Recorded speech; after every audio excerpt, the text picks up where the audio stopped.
চাওক ঢেকিয়াজুলিৰ যি আলিচিঙা পথাৰত ইছলাম ধৰ্মাৱলম্বী লোকসকলৰ এক ধৰ্মীয় ইস্তেমা অৰ্থাৎ এক সমাৱেশ অনুষ্ঠিত হ'ব।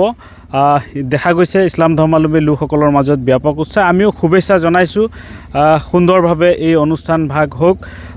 আপোনালোক সকলোৱে জানে ধৰ্মীয় অনুষ্ঠানে সমাজত আচলতে শান্তি প্ৰতিষ্ঠা কৰা, যি অপায় অমংগল এইসমূহ দূৰ কৰা, আচলতে সকলো ধৰ্মাৱলম্বী লোকসকলৰ মাজত ভাতৃত্ববোধ স্থাপন কৰা, এইসমূহে আচলতে মূলত উদ্দেশ্য।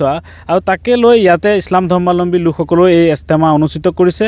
ভালভাৱে অনুষ্ঠিত হ'ব বুলি আমি আশা কৰিছোঁ। আৰু ইয়াত যিহেতু ঢেকিয়াজুলিত হৈ আছে আৰু উত্তৰ পূৰ্বাঞ্চলৰ যিসকল ইছলাম ধৰ্মাৱলম্বী লোকসকল ইয়াতে উপস্থিত হ'ব, আয়োজক সমিতিয়ে তেওঁলোকক আদৰিবলৈ ইতিমধ্যেই ব্যৱস্থা গ্ৰহণ কৰিছে আৰু সকলো দিশ খুঁটি নাঠি তেওঁলোকে ইয়াতে চাইছে আৰু খুব সূক্ষ্মভাৱে উদ্যোক্তাসকলে পৰ্যবেক্ষণ কৰিছে।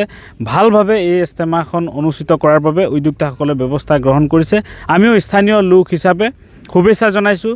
ভালদৰে এই অনুষ্ঠান ভাগ হওক আৰু সমাজত এক সুন্দৰ বাৰ্তা যাওক এই ঢেকিয়াজুলি আলিচিঙা পথাৰৰ পৰাই বিশ্ব শান্তি আৰু যি ভাতৃত্ববোধ স্থাপনৰ বাবে এই ধৰ্মীয় অনুষ্ঠান যাতে সফল হওক তাকে আমি কামনা কৰিছোঁ।